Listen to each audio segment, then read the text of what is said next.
Hello everyone, कैसे हो आप सभी। स्वागत करती हूँ मैं आप सभी का अपने चैनल पर स्टडी विद दीपा सैनी में। आज की जो हमारी क्लास रहेगी वो मोस्ट इम्पोर्टेंट है। ठीक है, आपकी ज्योग्राफी में भी और इकोनॉमिक्स में दोनों ये चैप्टर आता है, तो मोस्ट इम्पोर्टेंट वीडियो है, ध्यान से देखना। हमारा आता है हरित क्रांति। हरित क्रांति इंग्लिश में बोलते हैं इसको ग्रीन रिवॉल्यूशन।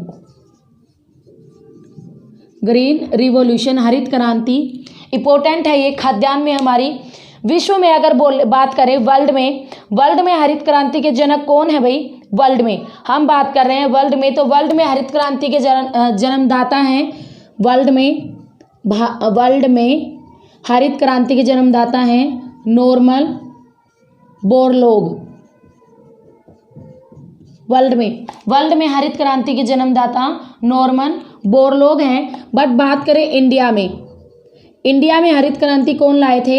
MS स्वामीनाथन जी लाए थे। MS स्वामीनाथन जी लाए थे इंडिया में हरित क्रांति। वर्ल्ड में हरित क्रांति के जनक नॉर्मन बोरलॉग जी हैं, बट इंडिया में हरित क्रांति के जनक कौन हैं। MS स्वामीनाथन। अब बात करें सबसे ज़्यादा लाभ हरित क्रांति से। भाई आपकी हरित क्रांति क्या थी, थोड़ा सुन लो। 1966 और 67 के लगभग ये क्रांति हमारे इंडिया में भी आई थी और वर्ल्ड में भी आई थी।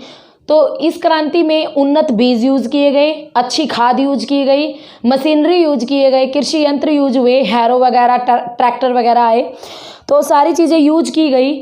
ठीक है, और इसी क्रांति की वजह से हमारा जो गेहूं और चावल के उत्पादन में काफ़ी वृद्धि हुई थी, उतने ही एरिया में काफ़ी वृद्धि हुई। हम गेहूं और चावल हमने आयात करना बंद कर दिया, खरीदना बंद कर दिया, बेचना भी स्टार्ट कर दिया था। लगभग गेहूं में तो 3 गुना वृद्धि हो गई थी हरित क्रांति के आने से, क्योंकि अच्छी किस्म के बीज आ गए थे, पानी की और सिंचाई की सारी सुविधाएँ आई, मिट्टी की जाँच की गई टाइम टू टाइम, रासायनिक खाद आई, उर्वरक आए, दवाइयाँ आई, कीटनाशक।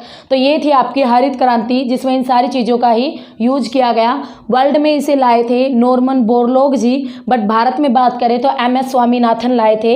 हरित क्रांति से सबसे ज़्यादा लाभ कौन सी फसलों को हुआ है। अगर एग्जाम में क्वेश्चन आए इंडिया में हरित क्रांति से सबसे ज़्यादा लाभ, हरित क्रांति से ज़्यादा लाभ कौन सी फसलों को हुआ है, पर्टिकुलर फसल ना देकर अगर आपके ऑप्शन हो खरीफ फसल, रबी फसल, जायद फसल या खरीफ और रबी दोनों, तो आपकी जो खरीफ की फसल थी चावल प्लस रबी की फसल थी गेहूं, तो इन दोनों ही फसलों में तो काफ़ी फ़ायदा हुआ था भाई। इनके उत्पादन में 3 गुना वृद्धि हो गई थी। तो खरीफ और रबी दोनों की ही फसलों में सबसे ज़्यादा लाभ हुआ था हरित क्रांति के आने से। और सबसे ज़्यादा लाभ अगर राज्य में पूछे कि किन किन राज्यों में सबसे ज़्यादा लाभ हुआ था, तो आपका पंजाब और हरियाणा, पंजाब प्लस हरियाणा में हरित क्रांति के आने से सबसे ज़्यादा लाभ हुआ था। तो ये थी आपकी हरित क्रांति। भारत में कृषि क्षेत्र से कुछ और क्रांतियाँ भी हैं, वो क्रांतियाँ मैं आपको लिखवा देती हूँ सीधी सीधी, अगर एग्जाम में आए तो सीधा सीधा आंसर आएगा उनका। देखो हरित क्रांति आपकी किससे संबंधित थी।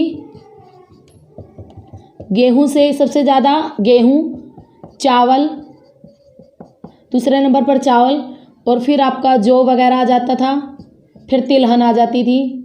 तो इनसे संबंधित थी आपकी हरित क्रांति। बट बात करें श्वेत क्रांति, ये श्वेत क्रांति क्या थी भाई। दुग्ध क्रांति, दूध हमारा सफ़ेद होता है ना, श्वेत क्रांति यानी दुग्ध क्रांति के नाम से दूध की क्रांति थी ये। ठीक है, जो ये श्वेत क्रांति थी जो आपकी, ये किससे संबंधित थी, दुग्ध उत्पादन से। याद रखना किससे संबंधित थी, दुग्ध उत्पादन से संबंधित थी श्वेत क्रांति, दूध के उत्पादन से संबंधित थी, कैसे दूध को बढ़ाया जा सके। नेक्स्ट हमारी आती है भूरी क्रांति।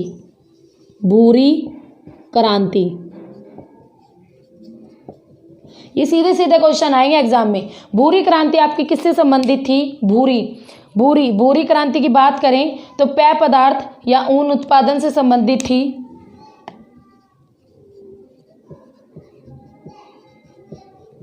ठीक है, नेक्स्ट हमारी आती है नीली क्रांति। नीली क्रांति हमारी मत्स्य पालन से संबंधित थी, मछली को पालने से संबंधित थी नीली क्रांति। नेक्स्ट आती है काली क्रांति पेट्रोलियम से संबंधित है। पेट्रोलियम, काली क्रांति पेट्रोलियम से संबंधित है। नेक्स्ट आती है लाल क्रांति। लाल क्रांति टमाटर से और मांस से संबंधित थी, लाल क्रांति। नेक्स्ट आती है पीली, नेक्स्ट आती है हमारी रजत क्रांति। रजत रेशा क्रांति, रजत रेशा क्रांति ये हमारी कपास के उत्पादन से संबंधित थी। कपास फसल के उत्पादन से संबंधित थी रजत रेशा क्रांति।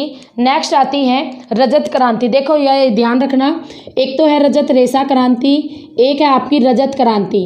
रजत क्रांति अंडों के उत्पादन से संबंधित थी, अंडों के उत्पादन से संबंधित थी रजत क्रांति। बट पूछे रजत रेशा क्रांति तो वो आपकी कपास के उत्पादन से संबंधित थी। नेक्स्ट आती है सुनहरी क्रांति। सुनहरी क्रांति, तो जो सुनहरी क्रांति थी वो हमारी जूट के उत्पादन से संबंधित थी। जूट के उत्पादन से संबंधित थी। जूट क्या होता है भाई, जिससे हमारे बोरे बनते हैं, रस्सियाँ बनती है, जूट के कोट भी बनने लग गए हैं, ब्लेजर भी बनते हैं, खाट भी बनती है रस्सियाँ से। नेक्स्ट है हमारी ग्रे क्रांति, ग्रे कलर की क्रांति। ये है हमारी उर्वरक से संबंधित, खाद से संबंधित, जो कृषि में खेतों में डलती है उनसे। नेक्स्ट आती है हमारी, कंप्लीट है सारी, लास्ट रह गई है इंद्रधनुष क्रांति।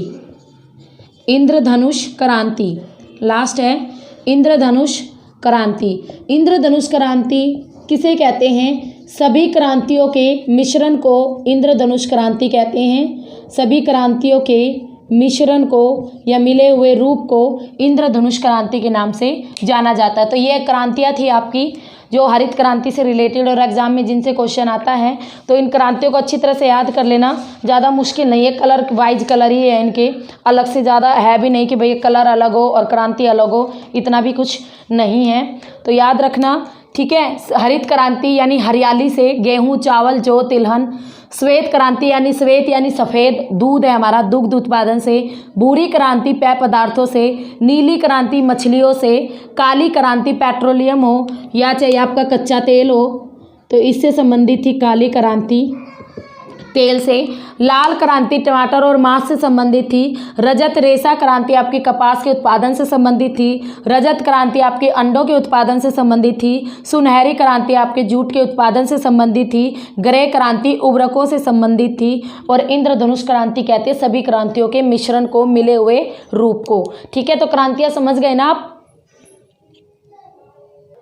तो वेरी इंपॉर्टेंट चैप्टर था आपका ये, रबी की फसल, खरीफ की फसल, जायद की फसलें, उसके अलावा आपकी नकदी फसलें, और उसके बाद ये आपकी क्रांतियाँ और विश्व में इनके जनक। ये आपको अच्छी तरह रिवाइज होनी चाहिए क्योंकि एग्जाम में आपको 2 से 3 क्वेश्चन इस वाले पोर्शन से मिलेंगे ही मिलेंगे। तो इम्पोर्टेंट था ये। तो कैसी लगी आपको वीडियो? आई थिंक आपको वीडियो अच्छी लगी होगी। तो please like, share and subscribe my channel. Thank you very much.